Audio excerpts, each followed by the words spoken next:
பிலிப்பியர் 4ஆம் அதிகாரம் 21ஆம் வசனத்தை நாம் எடுத்துக்கொண்டோம். பிலிப்பியர் 4ஆம் அதிகாரம் 21ஆம் வசனம்.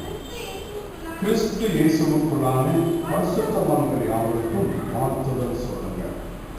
கிறிஸ்து இயேசுவுக்குள்ளான பரிசுத்தவான்கள் யாவருக்கும் வாழ்த்துதல் சொல்லுங்கள்.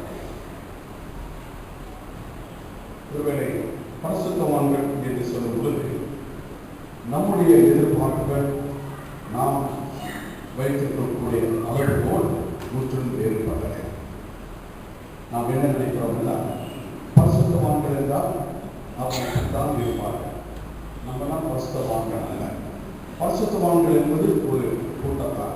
நான் பரிசுத்தவானாக நான் மாற முடியாது, இதை பரிசுத்தவான் என்று நான் சொல்ல முடியாது.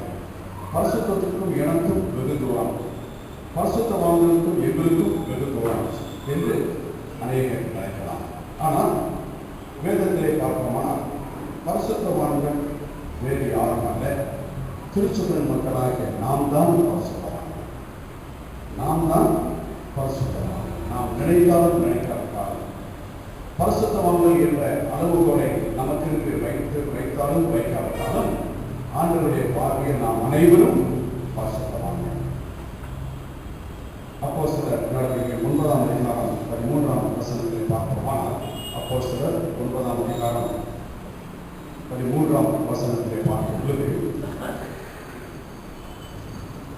அதற்கு அனனியா, ஆண்டவரே, இந்த மனுஷன் எருசலேமில் உள்ள என்னுடைய பரிசுத்தவான்களுக்கு எத்தனையோ கொடாங்களை சேர்க்கிறார். எருசலேமில் உள்ள கிறிஸ்தவர்கள், புதிய பாட்டலை பார்த்தோம்னா கிறிஸ்தவர்கள் அனைவரும் பரிசுத்தவான்கள்.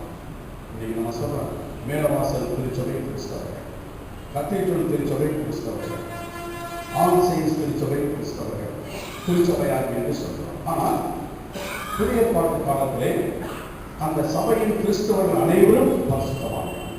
எனவேதான் எருசலேமிலே உள்ள பரிசுத்தவான்கள், எருசலேமிலே உள்ள கிறிஸ்தவர்கள், எருசலேமில் உள்ள திருச்சபை மக்கள் என்று சொல்லாதபடி அது என்ன சொல்லப்படுகிறது, எருசலேமிலே உள்ள பரிசுத்தவான்கள். அப்போஸ்தலர் 9ஆம் அதிகாரம் 32ஆம் வசனத்தை பார்ப்போமானால், அப்போஸ்தலர் 9:32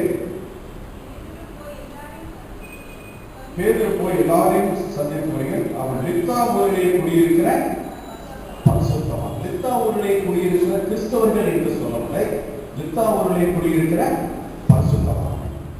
இன்னும் திருமறையிலே நாம் பார்க்கும் பொழுது எபேசியர்களுடைய நிருபம், ஒவ்வொரு நிருபத்தை எழுதும் பொழுது பவுல் என்ன எழுதினார், அதை எப்படி அட்ரஸ் பண்ணுகிறார், இந்த சபையிலே இருக்கக்கூடிய பரிசுத்தவான்கள். எபிரேயர் 1ஆம் அதிகாரம் 1ஆம் வசனத்தை பாருங்க. எபேசியர் 1ஆம் அதிகாரம் 1ஆம் வசனத்திலே அப்போஸ்தலனாகிய பவுல் எபேசியில் கிறிஸ்து இயேசுவுக்குள் விசுவாசிகளாக இருக்கிற பரிசுத்தவான்களுக்கு எழுதுகிறதாக. இந்த எபேசிய நிருபம் அவங்களுக்கு மட்டும் எழுதியிருக்கா, நமக்கு எழுதியிருக்கா? சொல்லுங்க. நமக்கு தான் எழுதப்பட்டது. பவுலுடைய எபேசிய நிருபத்தை எழுதுவது எபேசிய திருச்சபைக்கு மட்டும் எழுதவில்லை, நமக்கும் எழுதுகிறார். எப்படி அட்ரஸ் பண்ணுகிறார்? பரிசுத்தவான்கள், எபேசியுடைய இருக்கக்கூடிய பரிசுத்தவான்களுக்கு எழுதுகிறதாக. அப்படியானால் எபேசிய பட்டணத்தில் ஏற்படும் திருச்சபை மக்கள் அனைவரும் பரிசுத்தவான்கள். இன்னும் பாருங்க, அடுத்து பிலிப்பியர் நிருபத்தை எடுத்துக்கொண்டு பிலிப்பியர் 1ஆம் அதிகாரம் 1ஆம் வசனத்தை பவுல் என்ன எழுதுகிறார், இயேசுவுக்குள்ளான பரிசுத்தவான்கள் அனைவருக்கும் எழுதுகிறார்.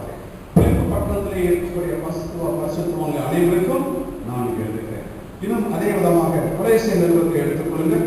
கொலோசியர் 1ஆம் அதிகாரம் 1ஆம் வசனத்திலே எழுதும் பொழுது பவுல் என்ன எழுதுகிறார், தேவனுடைய சித்தத்தினாலே இயேசு கிறிஸ்துவின் அப்போஸ்தலனாகிய பவுலும் சகோதரனாகிய தீமோத்தேயுவும் கொலோசிய பட்டணத்தில் கிறிஸ்துவுக்குள் பரிசுத்தவான்களும் விசுவாசிகளுமாக இருக்கிற சகோதரர்களுக்கு எழுதுகிறார். இன்னைக்கு ஒருவேளை பவுல் இந்த உலகத்தில் வாழ்க்கும்போது மேலவாசல் திருச்சபை மக்களுக்கு கடிதம் எழுதுவாரானால் எப்படி எழுதுவார், என்ன எழுதுவார்? மேலவாசல் திருச்சபையில் உள்ள பரிசுத்தவான்களுக்கு எழுதுகிறதாக. அப்படியானால் இந்த பரிசுத்தவான்கள் என்பது ஒரு தனி கூட்டம் அல்ல. நம்ம கூட்டம் பரிசுத்தவான்கள் என்றால் நமக்கு தனிப்பட்ட ஒரு கூட்டத்தார்.